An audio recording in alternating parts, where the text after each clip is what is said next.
লেগেছে আগাতাম। তো বন্ধুরা আজকে একটা ঝটপট রেসিপি করবো। আজকে করবো এগ কারি। তো এখানে দেখো আছে 3, 6, 7টা আছে।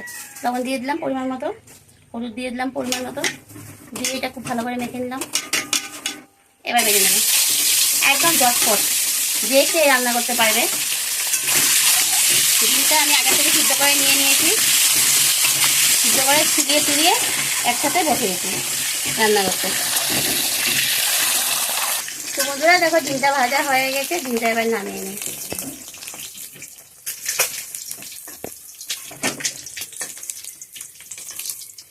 এবার এর মধ্যে আলুটা ভেজে নেবো। আলুর মধ্যে অল্প হলুদ দিয়ে দেবো, অল্প লবণ দিয়ে দেবো, দিয়ে আলুটাও সিদ্ধ করে রাখা একসাথে ডিমে আলু সিদ্ধ করেছি। তো আলুটাও হালকা একটু ভেজে নেবো।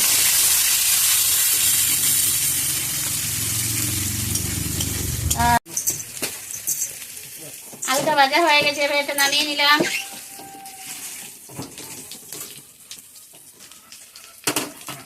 এই তেলের মধ্যে দিয়ে দেব রসুন কুচি, পেঁয়াজ কুচি,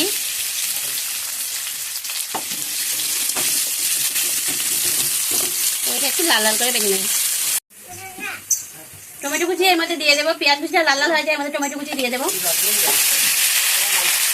দিয়ে দেবো পরিমাণ মতো লবণ, আর দিয়ে দেবো পরিমাণ মতো হলুদ।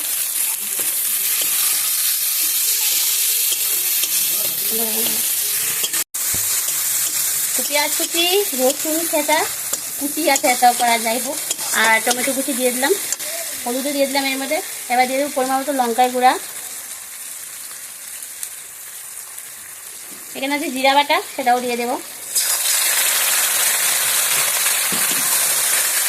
এবার মশলাটা খুব ভালো করে কষিয়ে নেবো।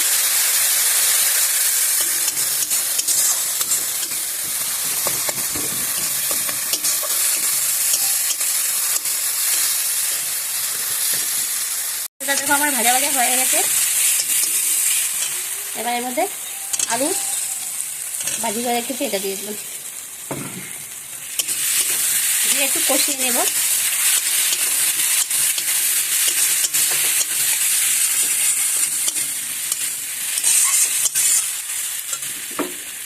এবার মশলার বাটি ধুয়ে জলটা দিয়ে দিলাম।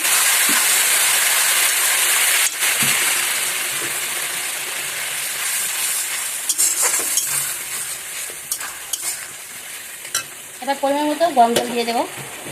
যেহেতু বলছি না ঝটপট করবো, তো জলটা গরম করে দিলে পরে তাড়াতাড়ি রান্নাটা হয়ে যায় আর কি।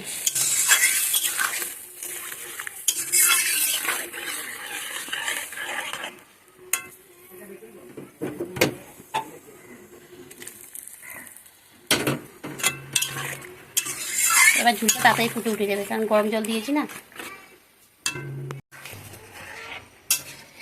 ঝুলটা ফুটে উঠে গেছে, এখন আমি এর মধ্যে ডিমগুলো ছেড়ে দিই।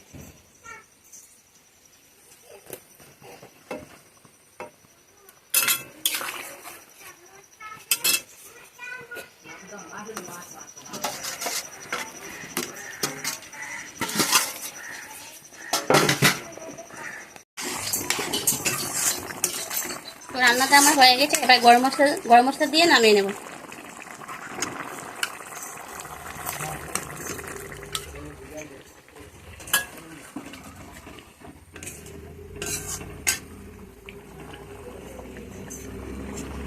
রান্নাটা আমার একদম কমপ্লিট হয়ে গেছে। তোমাদের কাছে কেমন লেগেছে? যদি ভালো লাগে লাইক করবে, কমেন্ট করবে, শেয়ার করবে।